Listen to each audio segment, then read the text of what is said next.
Hi, my name is Tina. I am currently in the bachelor's program for strategic leadership with organizational management, and I have been in retail management for 25 years. I decided to finish my bachelor's program in order to give myself better opportunities in my employment. I'm excited for this class. Actually, this assignment might nail it right on the head, because I'm going to start with my 3 hardest communication methods. And the first is one-way video, to be quite honest. As I do this is where I struggle the most, quite frankly. Same actually with team meetings that are virtual in a Zoom type of setting, or Teams as my current employer uses, because I feel like no matter where I look, I'm not exactly looking where the camera is, and I feel like I should be looking at another person's face. It's very awkward. I am in a team setting. I can't judge necessarily when it is the right time for me to speak or how people are taking turns if that hasn't clearly been defined in advance. Likewise, I don't enjoy group presentations very much. I like them a bit more than virtual, because at least I can make eye contact with various people around the room. But in my experience, the biggest challenge that I have with group presentations is delivering a message across a team that could be very diverse in skill level or current role compared to the material that's being delivered. And I'm not always certain that I am getting the same message to my entire audience, especially if I've been given a script and not a lot of flexibility to divert from that to ensure that all of my team members can understand. My easiest communication methods, I love one-to-one interpersonal. So face-to-face conversation is by far my favorite. I like to be able to see expressions and reactions, understand tone a little bit better, especially in delicate conversations or dynamic conversations where I'm teaching. I can judge somebody's response and perception much better in a face-to-face one-on-one. Or email for formal communication. I feel that I can write an email with the best of them, so to speak, and I have time to revise my thoughts.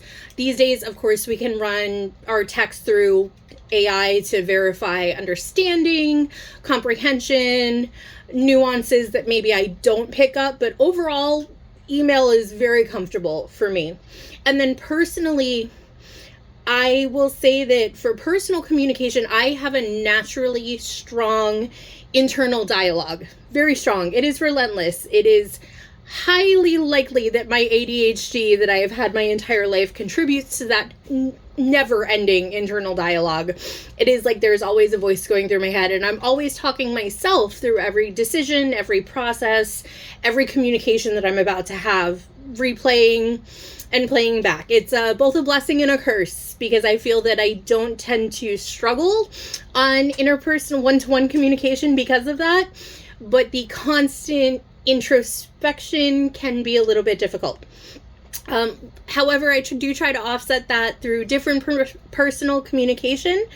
I do like to use self-reflection, and I use journaling to think out processes that are in my head, where if I can't get them quite straight, or I feel that something is making me very frustrated or very anxious, I will write down the reasons in my journal or write down the process to realign my brain into a healthier way of thinking. That is not something I have always been good at. It took me 44 years to get to that point. However, it's something that I would say in the last 10 years has been very successful for me. I actually carry a smaller, don't want to say junk, but cheap journal notebook in my work bag, so that even if something happens at work and I find myself getting very anxious for no defined reason, I can sit down and rationalize my thoughts in words and then reason backwards as to why that's happening or why I feel that way, and maybe why I need to get out of my own head a little bit. As far as the components of emotional intelligence, I would say my strength is self-awareness. I am probably painfully self-aware, which again, when you tie into that ADHD type brain, can be painful. If anything, I think my self-awareness needs to tone down a little bit, because I am overly concerned with how I tend to deliver things. And I do tend to second guess myself after the fact, even if I go back to somebody and say, hey, I just want to make sure, did I have that conversation with you properly? Do you have any weird feelings about it that we need to discuss? Was I wrong at all? Please be clear with me. And far more often than not, I would say 95% of the time, people look at me very confused and say, no, you were perfectly clear and perfectly appropriate. I've just gotten in my own head quite a bit. So last one I will use, I'm probably going to go a little over the 5 minutes, but feedback I received that was painful but helpful. And while this wasn't direct feedback, I had somebody recently tell me that I was simply speaking about problems rather than identifying a solution in order to ask for help.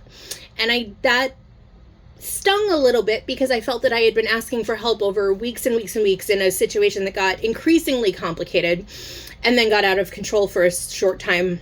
And I was very frustrated because I said, you told me to ask for help if I needed it, and I've asked for help and I'm not receiving the help. So now I'm frustrated and I'm angry.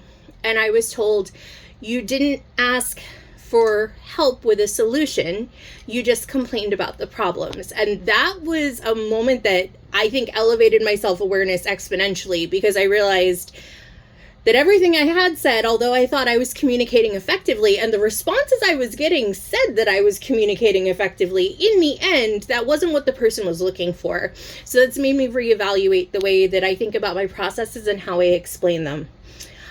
Very excited about this class. I'm hoping, I did public speaking and that helped me get over my fear of public speaking a little bit. So I'm hoping that this class will help me close some of those communication gaps that are even more important at the level that I am at now and the continued direction that I'm hoping to go. So I look forward to what else we're going to work on, and hopefully we will make some extra progress for myself. I'm always very excited about that. So thank you very much.